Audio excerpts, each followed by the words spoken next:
नमस्कार, आप देख रहे हैं एफएम न्यूज। मैं हूं आपके साथ कांची बंसल। नजर डालते हैं देश और दुनिया की तमाम बड़ी खबरों पर।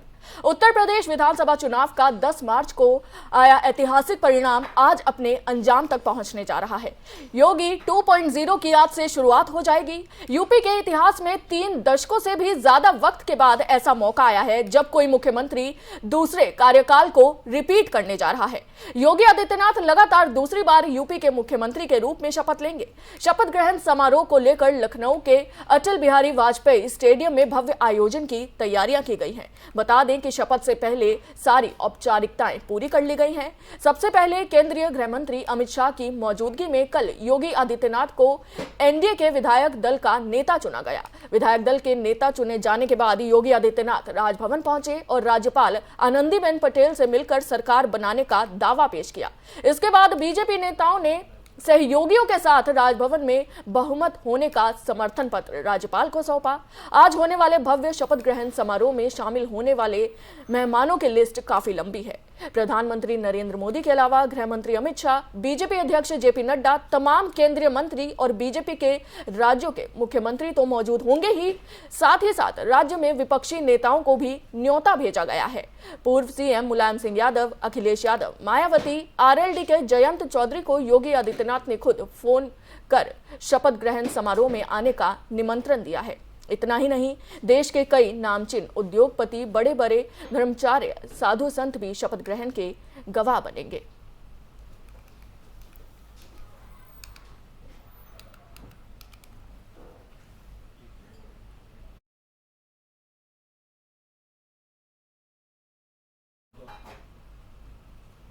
आपको बता दें कि आज दूसरी बार सीएम योगी सीएम पद की शपथ लेंगे।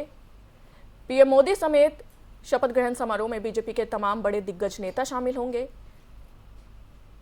आपको बता दें कि शपथ ग्रहण समारोह लखनऊ में आयोजित किया जा रहा है।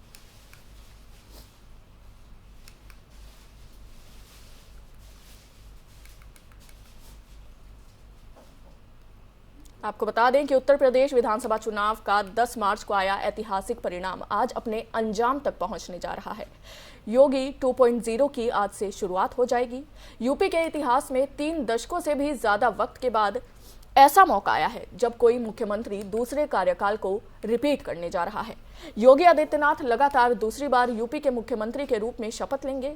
शपथ ग्रहण समारोह को लेकर लखनऊ के अटल बिहारी वाजपेयी स्टेडियम में भव्य आयोजन की तैयारियां की गई हैं। आपको बता दें कि शपथ से पहले सारी औपचारिकताएं पूरी कर ली गई हैं। सबसे पहले केंद्रीय गृह मंत्री अमित शाह की मौजूदगी में कल योगी आदित्यनाथ को एनडीए के विधायक दल का नेता चुना गया। विधायक दल के नेता चुने जाने के बाद योगी आदित्यनाथ राजभवन पहुंचे और राज्यपाल आनंदीबेन पटेल से मिलकर सरकार बनाने का दावा पेश किया। इसके बाद बीजेपी नेताओं ने सहयोगियों के साथ राजभवन में बहुमत होने का समर्थन पत्र राज्यपाल को सौंपा है। आज होने वाले भव्य शपथ ग्रहण समारोह में शामिल होने वाले मेहमानों की लिस्ट काफी लंबी है। प्रधानमंत्री नरेंद्र मोदी के अलावा गृह मंत्री अमित शाह, बीजेपी अध्यक्ष जेपी नड्डा, तमाम केंद्रीय मंत्री और बीजेपी के राज्यों के मुख्यमंत्री तो मौजूद होंगे ही। आपको बता दें कि साथ ही राज्य में विपक्षी नेताओं को भी इस आयोजन का निमंत्रण दिया गया है। पूर्व सीएम मुलायम सिंह यादव, अखिलेश यादव, मायावती, आरएलडी के जयंत चौधरी को योगी आदित्यनाथ ने खुद फोन कर शपथ ग्रहण समारोह में आने का निमंत्रण दिया है।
आपको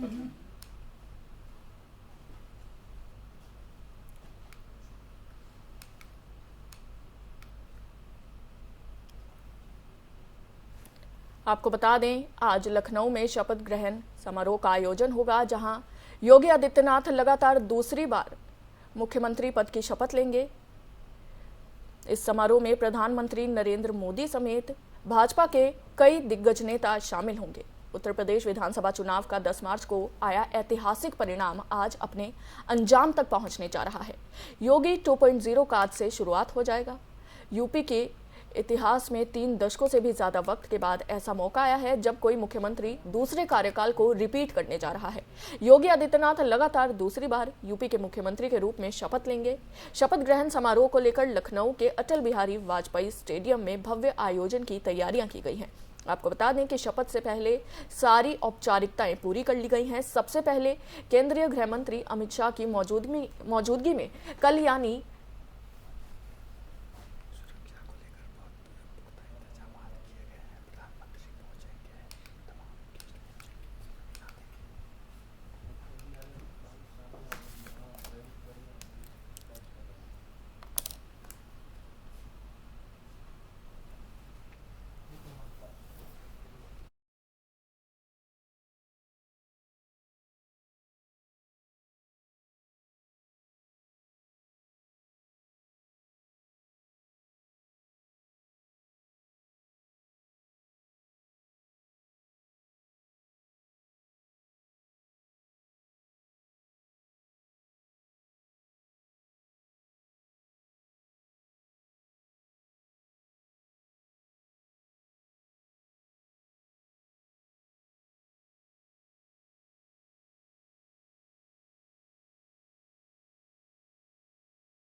इसी पर ज्यादा जानकारी के लिए मेरे साथ हमारे संवाददाता नितिन अवस्थी जुड़ गए हैं। नितिन, आज योगी मुख्यमंत्री पद की शपथ लेंगे, इसको लेकर क्या कुछ तैयारियां की गई हैं?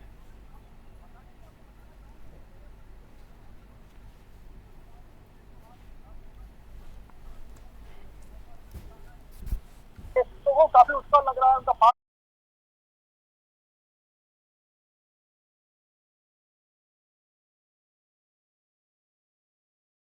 जाया जाएगा वो कहीं ना कहीं देखा जा सकता है कि उस पर बहुत ज्यादा सुरक्षा का इंतजाम किया जाएगा। मैं अपने कैमरामैन से बोलूंगा कि चारों तरफ ये दिखाए कि यातायात को लेकर एक कितना बड़ा चुनौती हो सकती है, क्योंकि चारों तरफ गाड़ियों की लाइन लगी हुई है खचाखच, और प्रधानमंत्री नरेंद्र मोदी अमित शाह की बड़ी बड़ी होर्डिंगें चारों तरफ लगी हुई है। और मेरे पीछे जो लोग हैं वो बीजेपी के समर्थक कार्यकर्ता है, बहुत दूर दूर से लोग हैं। आइए इनसे पूछते हैं कि आज शपथ ग्रहण समारोह जो कि 4 बजे 3:30 बजे शुरू हो जाएगा लगभग, पूरी जानकारी लेते हैं क्या किस तरह से आए, कहाँ से आए और क्या करना चाहते हैं। सबसे पहले आपसे मैं पूछना चाहूंगा, क्या नाम है आपका?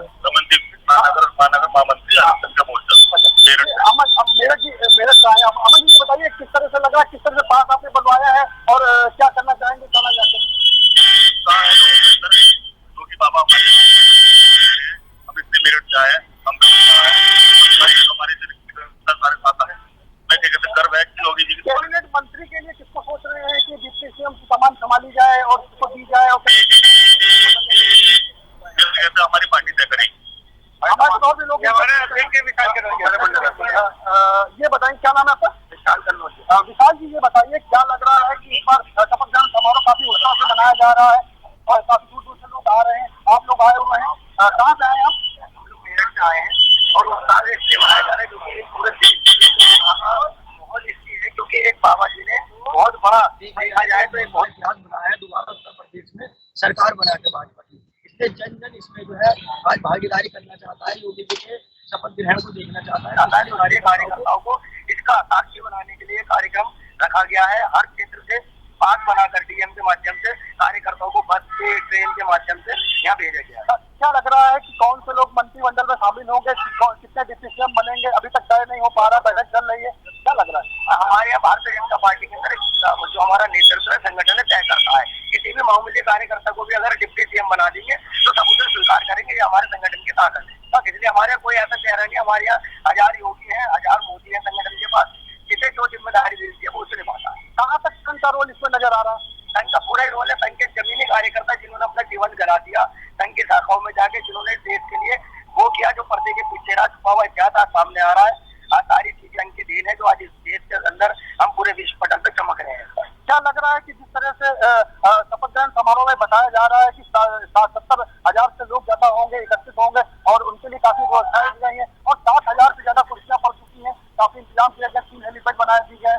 तो प्रधानमंत्री जी भी 3 बजे तक पहुंच जाएंगे, 3:30 बजे तक अमित शाह भी आएंगे, उनके साथ जेपी नड्डा जी राष्ट्रीय अध्यक्ष आएंगे, कई बड़े नेता सब लोग मौजूद होंगे, उसके साथ 12 राज्यों के मुख्यमंत्री भी आएंगे। तो क्या कैसे देखना चाहेंगे? भारतीय जनता पार्टी ज्यादा पार्टी के कैडर का कार्यकर्ता है, इसलिए हमारी कितना ही बड़ा कार्यक्रम हम आयोजित करें उसमें कहीं कोई अव्यवस्था नहीं होगी। बहुत चालीसता से हमारे कार्यकर्ता जुटेंगे, कार्यक्रम अच्छे से होगा और व्यवस्थित होगा और बहुत अच्छे से चले जाएंगे। और लखनऊ वासियों ने हमारा स्वागत किया है बहुत अच्छा। आप सीरत से आए हुए तो कुछ ना कुछ तो आपने सोच रखा होगा कि हमारा मंत्री आज बनेगा। हमारे अमित अग्रवाल जी है जो दूसरे नंबर पे पूरे प्रदेश के अंदर रहे हैं वोटों के मार्केट में, बहुत अच्छा चुनाव उन्होंने लड़ा है। हमारी उम्मीद है कि उन्हें तो इसमें स्थान मिलना चाहिए, लेकिन जो संगठन तय करेगा उसे सब कार्यकर्ता। एक बात मैं कहना चाहूँगा, शिवराज से केशव प्रसाद मौर्य कहीं ना कहीं चुनाव हार गए, उसके बाद भी अगर उनको डिप्टी सीएम का पदभार दिया जाता कैसा लगेगा आपको? बहुत अच्छा लगेगा, क्योंकि संगठन अगर कुछ तय करता है तो कुछ सोच समझ के करता है और हार जीत में सभी समीकरण वो हारे हैं, लेकिन उसके अंदर एक काबिलियत है संगठन को, अगर वो काबिलियत दिख रही है तो उन्हें दोबारा जिम्मेदारी मिलेगी। विधान परिषद का चुनाव भी सर पर आ गया है, लोकसभा चुनाव उसके बाद है, क्या रणनीति बनाई जाएगी? क्योंकि जिस तरह से डिप्टी सीएम अगर बनेंगे वही रणनीति आगे की क्या लगता है? के बल पे चुनाव है, बूथ हमारा बहुत मजबूत है, बूथ तक का कार्यकर्ता मजबूत है। लोकसभा का चुनाव दोबारा पुनः प्रधानमंत्री मोदी जी आने वाले हैं और ज्यादा उत्साह के साथ आने वाले हैं। ये प्रदेश की सरकार ने, प्रदेश की जनता ने दिया दोबारा इस पार्टी को, हमारी सरकार को रिपीट किया। अपना दल निषाद पार्टी के अलावा कई मौजूद होंगे वहाँ पे। बताया जा रहा है कि सपा अध्यक्ष अखिलेश यादव को भी न्योता दिया गया है, तो बसपा सुप्रीमो मायावती को भी न्योता दिया गया। कितनी उम्मीद लग रही आएंगे? हम सब लोगों का सम्मान करने वाली पार्टी, सबको हम सम्मान से देखते हैं, किसी का भी हम अपमान कभी करते हैं, इसलिए किसी का हमारी किसी भाषण में किसी भी पार्टी का कोई अपमान नहीं किया, सबको सह सम्मान निमंत्रण दिया गया। जो आएगा उसका स्वागत है, जो नहीं आएगा उसका भी स्वागत है। बिल्कुल आपने सही कहा कि जिस तरह से सबका सम्मान करना चाहिए, लेकिन मैं एक बात और सबसे महत्वपूर्ण बात जानना चाहूँगा, यातायात को लेकर चुनौती को अगर एक छोटे से शादी विवाह समारोह मंडप में तब्दील होगा। भारतीय जनता पार्टी जिंदाबाद जिंदाबाद। बिल्कुल बिल्कुल कांची जी, आपको बताना चाहूंगा कि कैबिनेट विस्तार को लेकर काफी चर्चाएं चल रही, बैठक अभी भी कालीदास पार्क में वो खत्म होने वाली कुछ देर में, वहां से कुछ ना कुछ नतीजे जरूर निकल के आएंगे सामने की किसको पदभार सौंपा जाए, कितने डिप्टी सीएम बनेंगे। अभी पूरी तरीके से डिक्लेयर नहीं हुआ है कि डिप्टी सीएम की पदभार किसको सौंपा जाएगा, कितने डिप्टी सीएम बैठेंगे और कितने मंत्री होंगे। मगर ये जरूर बताया जा रहा है कि 40 से ऊपर कैबिनेट मंत्री बनेंगे, क्योंकि जिस तरह से इटाना में इंतजाम किए गए हैं वह काफी बड़ा किया गया है और स्टेज जो बना हुआ है जहाँ पर सीएम योगी आदित्यनाथ शपथ लेंगे आज, और उसके अलावा जो हमारे जो जीते हुए विधायक हैं वो शपथ लेंगे, तो इनको भी देखा जाएगा कि किस तरह से सुविधाएं दी जा रही, तो इनको देखते हुए जा रहा है। तो ये तय किया जा रहा है कि कहीं ना कहीं 40 से ऊपर कैबिनेट मंत्री बनाए जाएंगे और उनकी पूरी सुरक्षा का इंतजाम किया गया है। हमारे साथ बातचीत के लिए बने रहिए हमारे साथ, हम लौटेंगे आपके साथ।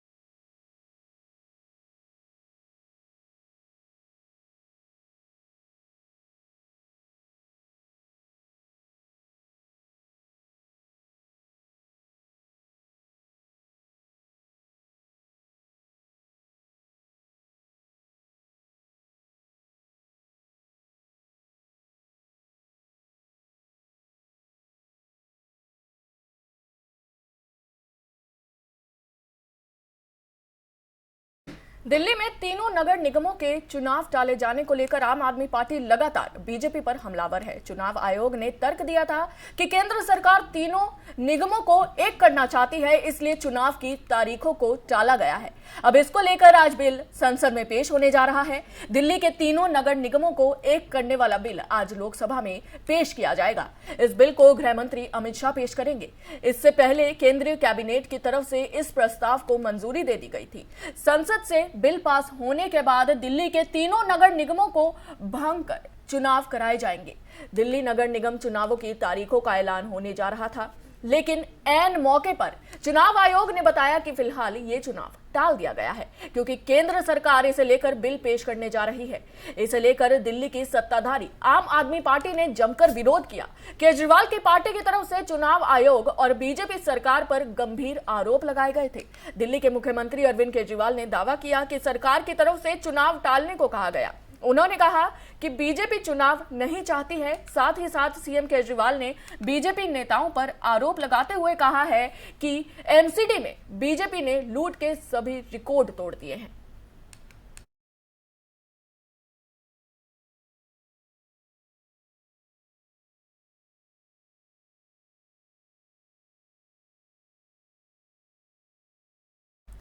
असमंजस की स्थिति के बाद आखिरकार चीन के विदेश मंत्री वांग यी बीती रात भारत पहुंच गए हैं। आज सुबह 10 बजे दिल्ली में राष्ट्रीय सुरक्षा सलाहकार अजीत डोभाल से वांग यी ने मुलाकात की। इसके बाद वे सुबह करीब 11 बजे विदेश मंत्री एस जयशंकर से मुलाकात हो रही है। वांग यी का ये भारत दौरा ऐसे वक्त में हो रहा है जब जम्मू कश्मीर के मुद्दे पर उनके एक बयान को लेकर भारतीय विदेश मंत्रालय ने कड़ी प्रतिक्रिया दी है।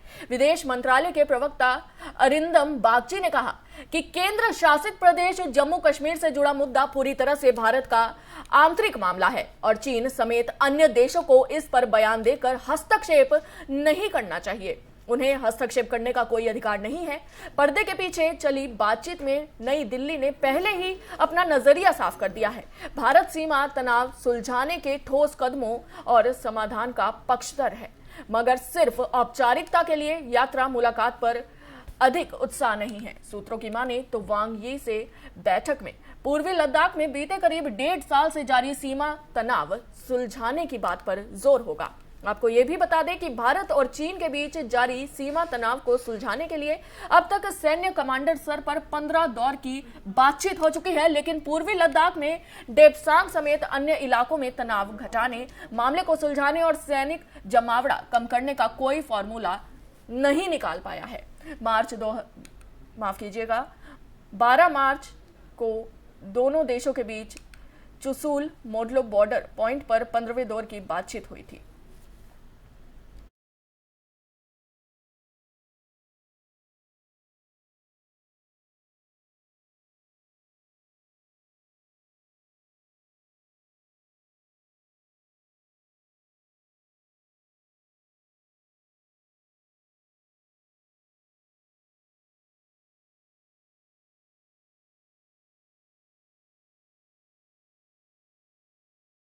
एक जनहित याचिका दायर की गई थी जिसमें अनुरोध किया गया था कि एक केंद्रीय एजेंसियां जांच करे। फिलहाल इस मामले की जांच राज्य सरकार द्वारा गठित विशेष एसआईटी द्वारा की जा रही है। कलकत्ता उच्च न्यायालय ने इससे पहले बीरभूम त्रासदी का संज्ञान लिया था, जिसमें तृणमूल कांग्रेस नेता भादु शेख की हत्या के बाद 8 लोगों की जलकर मौत हो गई थी। इस बीच बीरभूम में आगजनी से राज्य में राजनीतिक उथल पुथल मच गई थी। बीजेपी ने मुख्यमंत्री ममता बनर्जी से इस्तीफा देने और इस घटना की जांच केंद्रीय एजेंसियों से कराने का अनुरोध किया है। हुगली से भाजपा सांसद लॉकेट चैटर्जी के अनुसार आगजनी में लगभग 20 लोग मारे गए थे, लेकिन कोई भी सटीक आंकड़ा नहीं जानता क्योंकि किसी को भी बीरभूम तक पहुंचने की अनुमति नहीं है। पश्चिम बंगाल सरकार को गृह मंत्रालय की ओर से आगजनी की घटना पर एक विस्तृत रिपोर्ट प्रदान करने के लिए कहा गया है। पश्चिम बंगाल के भाजपा सांसदों के 9 सदस्यीय प्रतिनिधिमंडल ने केंद्रीय गृह मंत्री अमित शाह से मुलाकात कर अपराध के दोषियों के खिलाफ उनके सहायता और कार्रवाई का अनुरोध किया है।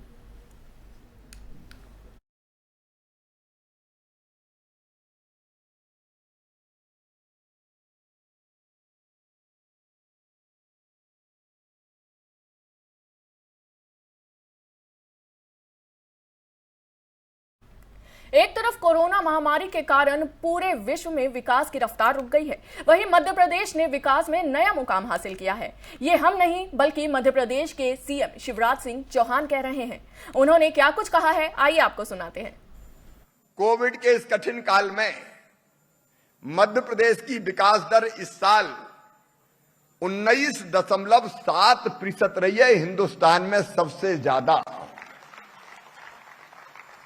विकास दर मतलब हमारा प्रदेश का जो पूरा उत्पादन सकल खेतों का, कारखानों का, गांव में बनने वाली बाकी चीजों का, वो जितनी तेज गति से बढ़ता है उसको आंकते हैं, उसकी रफ्तार मध्य प्रदेश की सबसे ज्यादा है।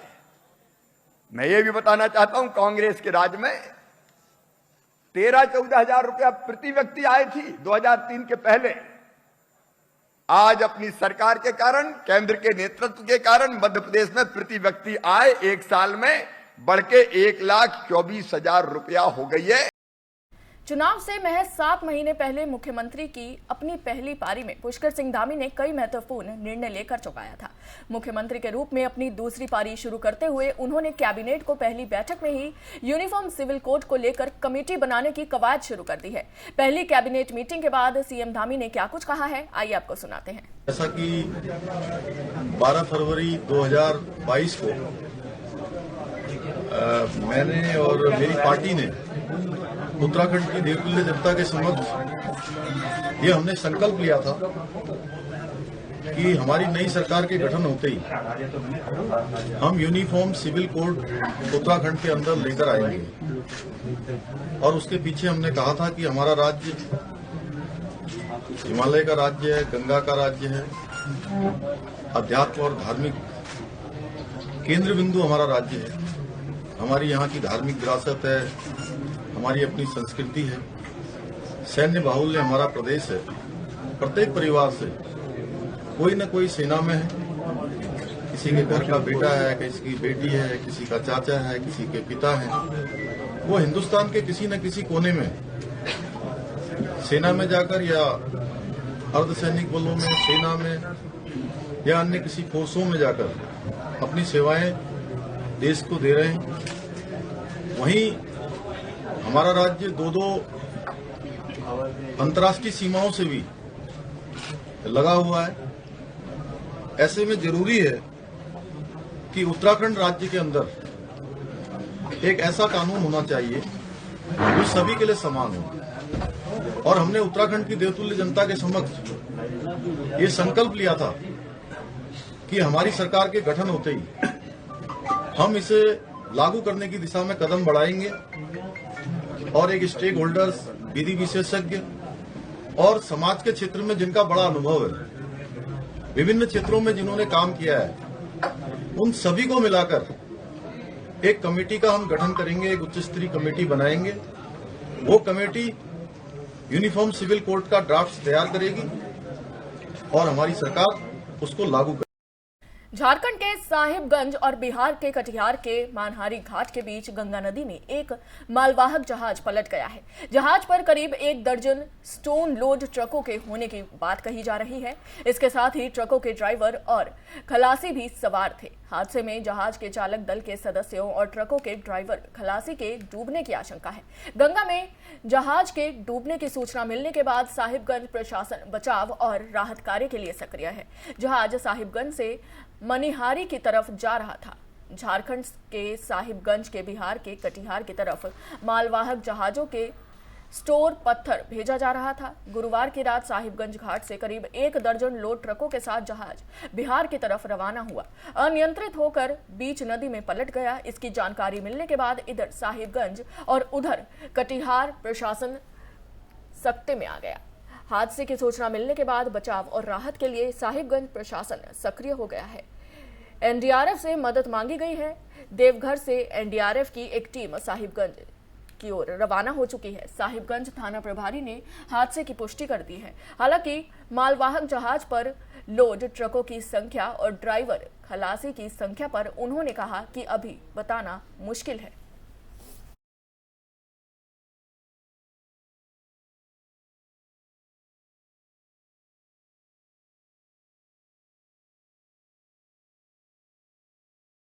देश के लोगों पर आज एक बार फिर महंगाई की मार पड़ी है। आज एक बार फिर पेट्रोल और डीजल के दामों में फिर से बढ़ोतरी की गई है। पेट्रोल और डीजल के दामों में 80 पैसे की बढ़ोतरी आज भी दर्ज की गई है, जिसके बाद दिल्ली में 1 लीटर पेट्रोल की कीमत 97 रुपए 81 पैसे और 1 लीटर डीजल की कीमत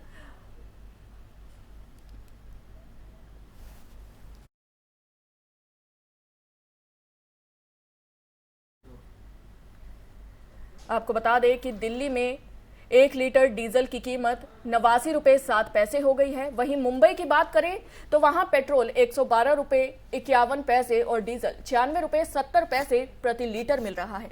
आपको बता दें कि रूस और यूक्रेन के बीच हो रहे युद्ध का असर पूरी दुनिया पर पड़ रहा है। खासतौर पर कच्चे तेल की कीमतों में जबरदस्त इजाफा देखने को मिल रहा है। खाड़ी देश में तेल की मांग अचानक बढ़ने से कच्चे तेल की कीमतों में तंग आपूर्ति के डर से लगभग 35 से 40% की वृद्धि हुई है। वहीं भारत में चुनाव को लेकर देश में तेल के दाम स्थिर थे, लेकिन एक बार चुनाव खत्म हो जाने के बाद तेल की कीमतों में बढ़ोतरी का सिलसिला भी बस्तूर जारी है। आशंका इस बात की लगाई जा रही है कि रूस के खिलाफ मौजूदा प्रतिबंध ज्यादा वैश्विक आपूर्ति को कम कर देंगे और विकास को प्रभावित करेंगे। कच्चे तेल की कीमत सीमा भारत के लिए चिंता का विषय है, क्योंकि इससे पेट्रोल और डीजल 15 से 25 रुपए महंगा हो सकता है। फिलहाल भारत अपनी जरूरत का करीब 85% कच्चे तेल का आयात करता है।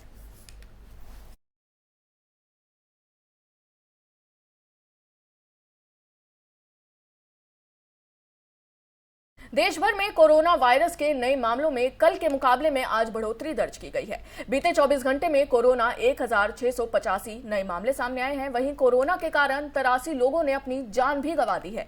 हालांकि बीते 24 घंटे के दौरान 2499 लोगों ने कोरोना को मात भी दी है।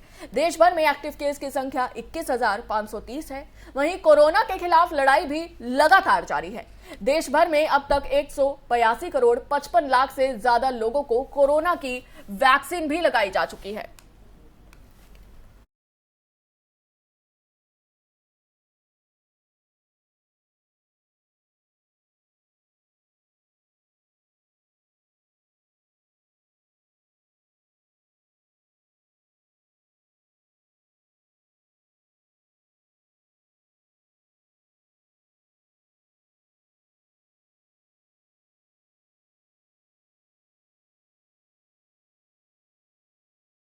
रूस लगातार यूक्रेन पर हमला कर रहा है। दोनों देशों के बीच चल रहे युद्ध को 1 महीने का वक्त पूरा हो गया है। इस बात का रूस को कतई अंदाजा नहीं था कि उसकी इतनी बड़ी सेना के आगे यूक्रेन इतने समय तक टिक पाएगा। इस बीच यूक्रेन की सेना ने एक बड़ा दावा किया है। सेना का कहना है कि रूस 9 मई तक युद्ध खत्म करना चाहता है। कीव इंडिपेंडेंट की रिपोर्ट के अनुसार यूक्रेन के सशस्त्र बलों के जनरल स्टाफ के खुफिया सूत्रों ने दावा किया है कि रूसी सैनिकों से कहा गया है कि युद्ध 9 मई तक खत्म हो जाना चाहिए। 9 मई को रूस में व्यापक रूप से नाजी जर्मनी पर विजय दिवस के रूप में मनाया जाता है। इसके अलावा यूक्रेन ने मॉस्को पर अपने हजारों नागरिकों को जबरन रूस ले जाने का आरोप लगाया है और दावा किया है कि उनमें से कुछ को बंधक के रूप में इस्तेमाल किया जा सकता है, ताकि कीव पर युद्ध से पीछे हटने का दबाव बनाया जा सके। एसोसिएट प्रेस की एक रिपोर्ट में कहा गया है कि यूक्रेन की अधिकारी ल्यूडमिला डेनिसेवा ने कहा कि 84,000 बच्चों समेत 4,02,000 लोगों को उनकी इच्छा के विरुद्ध रूस ले जाया गया है। दूसरी ओर अमेरिकी राष्ट्रपति जो बाइडेन और अमेरिका के पश्चिमी सहयोगियों ने रूस पर नए प्रतिबंध लगाने और यूक्रेन को मानवीय सहायता देने का वादा किया है। यूक्रेन के राष्ट्रपति व्लादिमीर जेलेंस्की ने गुरुवार को नाटो की आपात बैठक को संबोधित करते हुए असीमित सैन्य सहायता की अपील की है।